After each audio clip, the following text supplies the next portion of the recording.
Halo teman-teman semua, bagaimana kabarnya hari ini? Semoga sehat selalu ya dimanapun kita berada. Pada video kali ini kita akan sharing analisa pada Euro USD untuk minggu depan. Kita langsung gas ke time frame weekly. Oke, pada weekly ini kita lihat penutupan candlestick minggu ini ya, dia di candle bullish ya. Di bawah ini dia ada rejection. Nah ini respon rejection ya, menghasilkan doji, dan ini ada bullish ya, tapi dia respon dari shadow candlestick ini. Nah, ini masih ada potensi retracement ya. Kenaikan ini merupakan retracement ya. Di mana kita sudah mengetahui bahwa market di sini ya, Euro USD ini masih sell ya.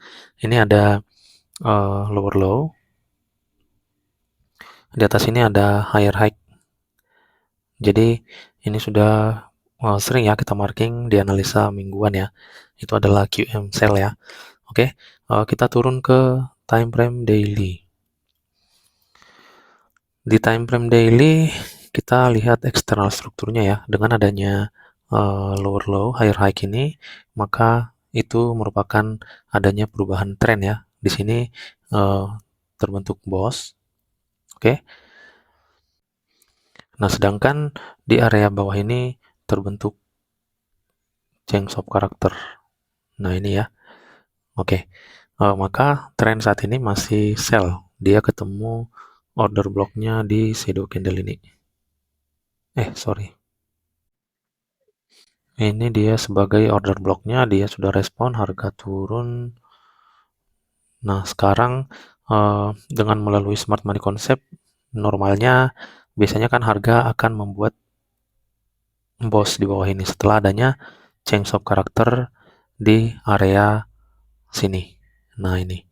Jadi, normalnya dia kan harus membentuk boss yang baru setelah change of character ini. Selama zone area di atas ini atau high ini tidak berhasil di break ya. Nah, itu. Selama zone itu tidak break body, maka selama itu harga masih trend sell. Oke, sekarang kita akan marking di daily ini ya. Kita akan coba lihat untuk order blocknya melakukan entry sell. Di sini ada shadow candle. Nah, ini sudah merespon ya, harga langsung turun ya. Nextnya pada zone area ini.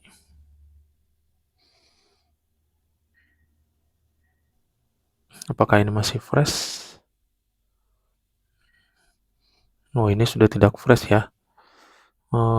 Ini nanti kita akan coba marking di time frame H4 aja. Ini kita hapus, ini sisa shadow di sini.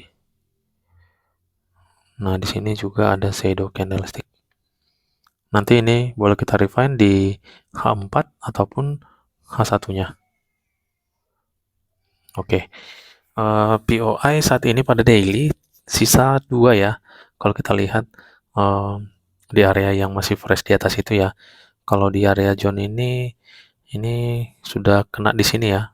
Jadi nanti area zone ini kita cari di time frame H4 atau H1-nya. Oke, sekarang kita coba marking pada time frame H4-nya. Oke, pada time frame H4 ini sudah pernah kita bahas ya. Pada minggu lalu di analisa Euro USD juga sudah kita bahas. Di video yang menjawab semua pertanyaan itu juga sudah kita bahas teman-teman. Bahwa pada zone ini ada perubahan tren ya. Change of character di sini. Oke. Oke, jadi ini change of character pada time frame H4. Ini low-nya akan valid jika dia sudah ngebreak area zone ini. Ini sebagai fullback. Dan itu sudah berhasil harga masuk ke POI ya. Ini salah satu POI pada time frame H4 ini. Oke, dia ada respon harga turun saat ini. Sekarang kita akan marking kembali untuk zone entry pada H4 ini. Di H4 dia ketemu di sini ya. Oke, itu belum sampai ya. Nah, itu belum mengenai area yang kita marking itu ya. Sekarang di area atas ini dia kita harus masuk ke H1 ini ya. Karena di sini melalui H4 sudah termitigasi ya. Coba kita ke H1. H1. Nah, ini ya, ini masih ada area John di sini yang masih fresh ya. Candlestick bullish sini ya. Oke, itu satu. Yang selanjutnya ini sudah tidak fresh, ini tidak, ini sisa shadow. Oke, ini ya. Oke, kita balik ke H4 dulu. Oke, pada H4 yang jelas dia saat ini sedang berada pada POI sell, dia ada respon. Nah, berarti zone area ini adalah low yang valid. Oke, setelah itu kita ketemu low yang valid. Nah, eh, ini ya, ini potensinya kan akan membuat eh, boss ya di sini ya, karena ada terbentuk change of character di situ di H4 ini. Nah, ini sebagai eh, low valid yang ada di H4. Oke, jika low valid ini di break body, maka terjadi break of structure atau struktur baru pada time frame H4. Saat ini ada respon di POI pertama. Nah, kita akan lihat untuk area saat ini ya, pada time frame H1 biar lebih detail. Oke, kita masuk ke H1-nya.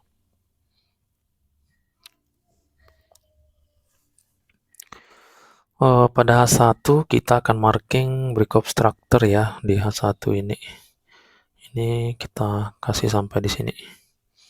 Oke, ini adalah low valid. Nah, ini ya. Ini merupakan low validnya pada H1 dan itu sudah di break.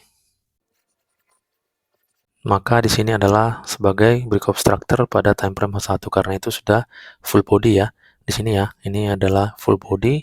Jadi itu merupakan struktur di H1. Nah, ini di atas high valid ya. High valid ini sudah di break. Nah, ini. Jadi ada perubahan tren pada time frame H1 ini. Ini change of character H1. Ini tadi inducement di time frame H4. Oke, inducement H4 itu ternyata dia sebagai area entry ya tadinya ya di time frame H1 ya. Karena di sini kan ada boss di sini ya. Ini sudah pernah kita bahas ya. Uh, Cara mengetahui terbentuknya change of character di awal ya, lebih awal. Kita mengetahui lebih dulu teman-teman sebelum terbentuk change of character tersebut. Di sini bos, ini low-nya valid ketika break fullback di sini. Zone entry tinggal di shadow candle ini. Area high-nya ada di zone ini, dekat dengan area entry ini. Area entry ini sudah tidak kuat teman-teman. Maka harga naik dan membentuk change of character di H1-nya. Oke. Setelah itu harga naik. Nah, ini harga naik, lalu ini juga sudah menjadi high yang valid ya. Nah, high valid ini di break ke atas. Jadi ini adalah boss pada time frame H1-nya ya. Oke, setelah itu break of structure, kita temukan ini sebagai low yang valid. Setelah itu kita lihat ya, high ini valid ketika break zone ini. Ini ya, ini sebagai fullback atau inducement. Jadi high di atas ini sudah valid. Nah, setelah itu kita tinggal cari zone entry untuk buy. Di sini kita ketemu ya, ini ya, shadow candle ini. Sisa shadow ini di time frame H1 untuk buy-nya ya. Jadi low validnya di zone ini. Zone entry tinggal satu ini. Nah, jadi logikanya seperti ini teman-teman. Ini harga masuk di time frame H4. Nih ya. Ini harga masuk di time frame H4 POI-nya ya. Setelah itu harga respect. Dan di sini pada H1 dia membentuk boss. Jadi logikanya jika nanti dia sampai ngebreak ini, nah ini ya sampai ngebreak zone ini adalah low valid pada H1. Nah ini low valid pada H1. Jadi logikanya nanti kita ke H4 dulu ya sebentar. Nah gini, uh, ini masuk di POI, harga masuk ke POI ini. Setelah masuk ke POI, respon, dan inilah nanti merupakan konfirmasi melalui Smart Money Concept. Jika dia membentuk change of character di H1, ini kan bos nih. Kalau sampai valid low ini di break, berarti terjadi change of character pada H1, perubahan trend buy menjadi trend sell.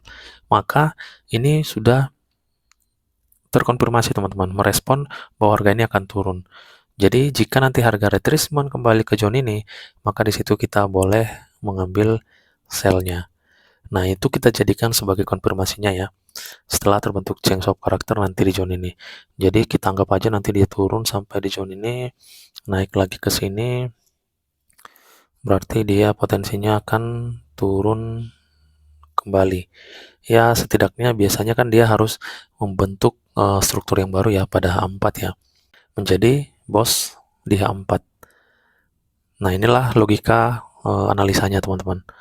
Berdasarkan time frame H1 dan H4 kita sudah dapat sebenarnya untuk mengetahui arah tren ini. Oke ya teman-teman ya, jadi sudah jelas ya.